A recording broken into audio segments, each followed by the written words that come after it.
Monsieur Duhem, merci de nous accueillir chez vous, ici à Saint-François, à la pointe d'Argentenay, on pourrait dire. Vous êtes ici depuis combien de temps, à l'île d'Orléans? Ici, la maison, je l'ai acquise il y a 13 ans maintenant. Mais avant ça, j'ai habité à Sainte-Famille plusieurs années, Donc, depuis 1983. donc une quarantaine d'années avec certaines petites coupures Oui, oui, plus c'est vers ça, oui. Québec, Oui, mais exactement. vous revenez toujours Oui, à l'île d'Orléans. oui. Oui, c'est le pays de mes ancêtres. Oui.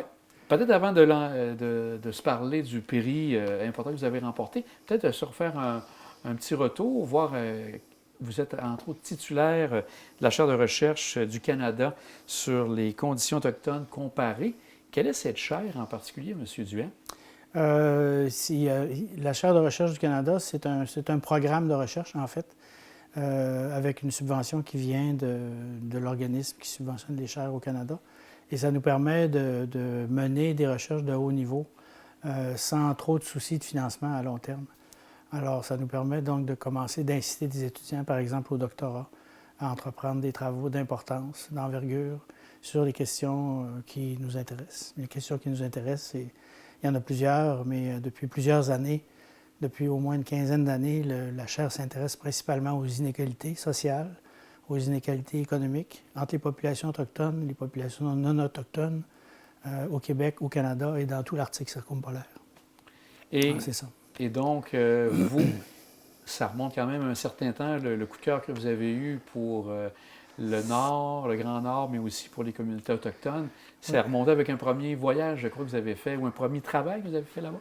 oui, exactement. J'ai fait un peu par hasard, par chance. J'ai eu un contrat d'été comme étudiant et on m'a embauché pour mes petites qualités de cuisinier. Alors, j'ai été cuisinier dans un camp de biologistes. Quand je suis arrivé là, en fait, j'étais déjà étudiant en sciences politiques. J'avais quitté mon emploi, j'ai été journaliste avant, que j'avais quitté parce que je ne comprenais pas comment le monde fonctionnait. Et je voulais savoir comment ça fonctionne. Je voulais savoir pourquoi il existe des riches et des pauvres, puis comment cette mécanique-là s'installe, perdure, s'aggrave ou s'allège. Et puis, quand je suis allé là dans le Grand Nord, euh, j'étais déjà, j'étais déjà accroché à ces questions, mais immédiatement, je me suis dit, c'est ici qu'il faut venir étudier C'est encore plus frappant dans parce que ce la milieu-là. pauvreté, oui, c'est ça. J'étais renversé de voir qu'il y avait de la pauvreté massive au Québec. Et je me suis dit, je vais essayer de comprendre qu'est-ce qui se passe ici. Alors, quand je suis rentré ensuite, j'ai continué mes études et j'ai fait une maîtrise pour essayer de comprendre comment il se fait que les villages inuits existent, parce que les Inuits, c'est des nomades, ils ne seraient pas supposés être dans des villages. Alors, en essayant de comprendre l'histoire de la colonisation, là-bas, j'ai pu comprendre aussi la cristallisation des villages et le statut qui s'est composé des Autochtones dans cette région. Donc là, vous avez étudié en sciences sociales. Oui, À quel endroit directement? Ici à Québec ou à Montréal? j'ai étudié en sciences politiques à l'Université de Montréal. Et puis ensuite, je suis venu à l'Université Laval pour rejoindre les quelques chercheurs qui travaillaient dans le domaine. Alors, j'ai fait une maîtrise et un doctorat en sociologie. Et là, comme vous dites, vous avez eu un gros travail aussi à faire reconnaître le tout au niveau des sciences sociales vis-à-vis vos pairs qui étaient peut-être dans des sciences plus traditionnelles?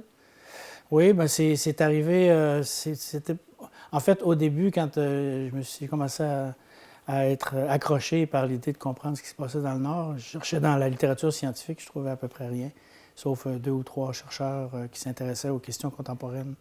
Et ces chercheurs-là sont devenus des mentors pour moi. Et puis, en faisant mes propres travaux, j'ai amené avec moi des gens et graduellement, on s'est aperçu qu'en côtoyant d'autres disciplines, je parle en particulier de la médecine communautaire par exemple, le potentiel pour comprendre était multiplié d'une manière très importante. Et on s'est dit, pourquoi est-ce qu'on ne travaillerait pas ensemble?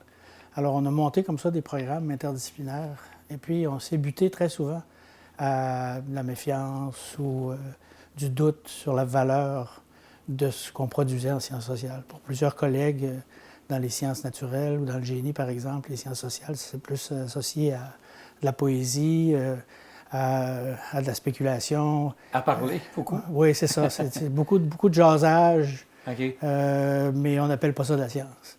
Alors, c'était un combat que j'ai mené durant des décennies pour faire reconnaître les sciences sociales. Est-ce que vous continuez encore à le faire? Est-ce que c'est encore des fois, vous heurtez à certaines réticences? Oui, mais les temps ont beaucoup, beaucoup changé aujourd'hui, de sorte que à l'Université Laval, par exemple, cette année, on a monté un très grand programme, le plus gros programme de recherche scientifique qui a jamais été conçu à l'Université Laval, avec d'autres universités, et dans lesquelles les sciences sociales sont là sur un pied d'égalité avec les sciences naturelles, avec les sciences de l'alimentation. Et est-ce qu'avec le temps, si on revient au niveau des communautés autochtones, est-ce que vous sentez qu'on a réduit quand même au niveau des inégalités ou il reste encore un gros travail à faire de ce côté-là? Si je recule de 40 ans, je peux vous dire qu'il y a beaucoup, beaucoup de choses qui ont changé. Le statut, la condition économique, la condition sociale des Autochtones, c'est grandement amélioré. Mais évidemment, le travail à faire est immense. Et ce qui fait la grande différence maintenant, c'est qu'il y a des générations, maintenant, il y a des générations de jeunes Autochtones qui sont tout à fait conscients de leur capacité à faire changer les choses, puis ils travaillent là-dessus. Alors, c'est vraiment... Moi, je suis très optimiste pour l'avenir, mais je ne suis pas jovialiste et je sais qu'il va y avoir encore des combats et que beaucoup des victoires qui ont été obtenues par les collectivités autochtones au Canada, c'est des combats c'est des victoires qui ont été obtenues par les tribunaux. Et ça, je pense que c'est pas prêt de se terminer. Mais il y a d'autres victoires qui se multiplient, en particulier à cause de l'essor extraordinaire qu'on voit des arts, de la littérature autochtone, de l'art dramatique autochtone, de la danse, des chanteurs et ainsi de suite. Aujourd'hui, il y a 20 ans, par exemple, je vous aurais demandé de nommer un dramaturge autochtone, on aurait eu de la difficulté. Mais aujourd'hui, on peut nommer des chanteurs, des chanteuses qui ont une réputation internationale. Et ils portent ce combat-là en eux-mêmes. Et ça fait une très grande différence. Puis on sait l'importance que ça a, la culture, pour nous, Québécois, qui avons vécu les années 60, 70, 80. On sait comment ces symboles qui nous représentent culturellement peuvent avoir une pertinence, une force dans l'action politique. Une portée importante aussi. Exact. On est là aussi pour parler, bien sûr, du prix que vous avez remporté au niveau de Léon Gérin, au niveau des sciences humaines et sociales. Oui. Ce prix consistait en quoi? Le prix Léon Gérin, c'est un prix qui est attribué à des chercheurs, chercheuses en sciences sociales pour leur accomplissement. C'est une lignée de 45 personnes jusqu'à maintenant qui ont obtenu ce prix-là, dont certains ont été mes maîtres, soit que j'ai connus ou dont j'ai lu les œuvres et qui m'ont beaucoup influencé. Alors, c'est une reconnaissance du Québec sur le travail qu'on fait. Et pour moi, je peux vous dire que c'est très important parce que j'ai eu des reconnaissances. Une grande fierté sur par rapport à ça. Hein? Oui, pour deux raisons. D'abord parce que ça vient du Québec. J'ai eu des reconnaissances à l'échelle canadienne, mais que ça n'avait pas la même résonance, si on veut. Et puis, le fait que ce soit une reconnaissance qui récompense le travail que j'ai fait en sociologie, ben ça me confirme que c'était une bonne idée de faire ce métier. Et ça confirme aussi que la sociologie peut servir à quelque chose d'extrêmement positif dans l'essor des possibilités de la population. Vous n'êtes pas à la retraite, ce que vous me disiez tantôt, entre autres avec le grand projet que vous parliez avec Apogée. Vous êtes encore professeur? Est-ce que vous enseignez encore à l'Université Laval? Oui, j'enseigne la sociologie économique en particulier. Régulièrement. Je n'ai pas une très grosse charge d'enseignement, contrairement à plusieurs collègues, parce que j'ai un très gros portfolio de recherche. Mais par contre, j'ai beaucoup d'étudiants qui sont à la maîtrise, au doctorat, et une équipe de recherche qui travaille sur différentes questions. On a des équipes aussi internationales. J'ai plusieurs projets qui sont circumpolaires, avec des collègues un peu partout. En Russie, en ce moment, malheureusement, on ne peut pas parler à nos collègues russes. Ni les financer. Mais avant le conflit en Ukraine, on avait dans plusieurs équipes qui sont basées en Russie. Et on travaille en collaboration avec eux. Alors, Est-ce que ça peut ressembler, vous disiez tantôt, vous dites comment? Vous êtes Sociologie économique. Sociologie économique. Est-ce que ça touche ou ça peut s'apparenter à l'économie sociale? Est-ce que c'est parent ou c'est carrément deux trucs différents? Non, l'économie sociale, c'est un objet qu'on peut étudier en sociologie économique. La sociologie économique, c'est regarder dans les phénomènes sociaux la composante économique qui nous permet de comprendre l'orientation des phénomènes ou, par exemple, l'étude des politiques publiques. Si on se demande quels sont les intérêts économiques derrière ces politiques publiques ou quels sont les mécanismes de mise en application des politiques publiques, on comprend autre chose que ce que les politiciens veulent bien nous dire. Et la sociologie économique, c'est aussi étudier des phénomènes purement économiques pour les déconstruire, pour essayer de comprendre comment ça fonctionne, comment ça se reproduit, comment ça fait du bien ou comment ça peut faire du mal, et ainsi de suite.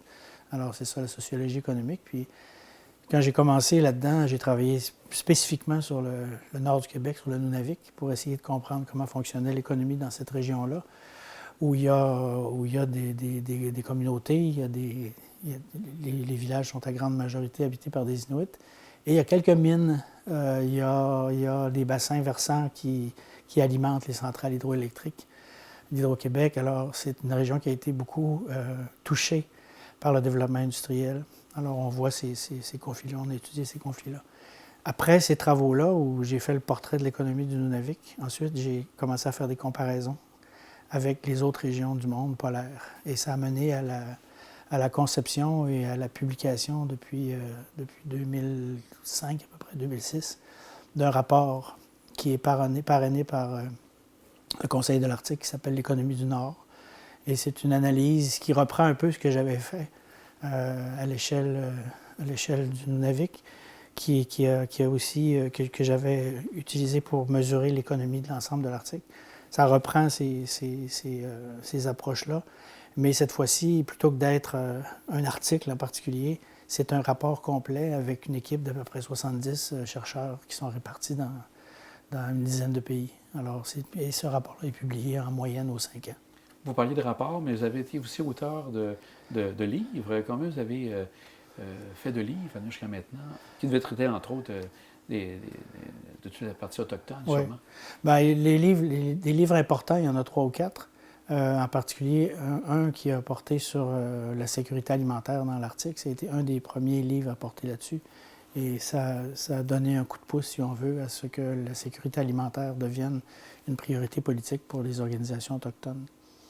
Un autre livre portait sur la pauvreté, où on avait un regard à la fois très local sur les phénomènes individuels, sur les phénomènes localisés, sur les itinérants, par exemple, dans une région donnée, à un regard international, où on essayait de voir comment ce phénomène-là se retrouvait partout sur la planète. Alors, ça, c'en est un autre. Il y en a quelques-uns comme ça.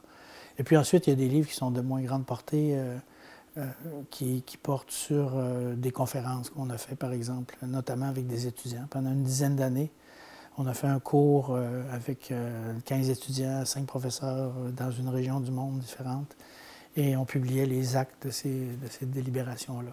Alors, c'est des trucs qui ont une petite portée. Avez-vous autre chose qui se prépare au niveau littéraire de votre côté? Bien, il y a toujours des articles, des rapports de recherche. C'est vraiment la plus grande partie de ma production scientifique est sous forme de rapports de recherche, parce que j'ai toujours répondu aux questions qui me sont posées par les gens avec qui je travaille dans les communautés, dans les régions, dans les régions du monde circumpolaire. Alors, ce qui les intéresse, c'est pas d'avoir des résultats dans 5 ans avec un article d'une revue scientifique. Ce qui les intéresse, c'est d'avoir des réponses à des questions dans un rapport de recherche concis, qui leur permet ensuite d'aller voir les décideurs politiques, par exemple, et de leur dire, vous voyez notre situation, il y a quelque chose qui ne marche pas, il faudrait le corriger. Et c'est de la connaissance avérée, parce que ça vient d'une université, et la méthodologie est détaillée. Alors, c'est vraiment ça, c'est quelque chose qui nous distingue dans les travaux qu'on fait, un peu comme les ingénieurs qui travaillent sur les bâtiments ou les tunnels. Ils font beaucoup plus de rapports de recherche que d'articles scientifiques. J'ai aussi plusieurs articles scientifiques, bien entendu. Monsieur Duhem, j'ai bien aimé vous rencontrer. Ça nous a fait connaître davantage sur ce que vous faites et ce que vous êtes aussi. Un grand merci. On va vous souhaiter de continuer encore à prendre du temps et à s'intéresser justement aux communautés autochtones. Merci beaucoup.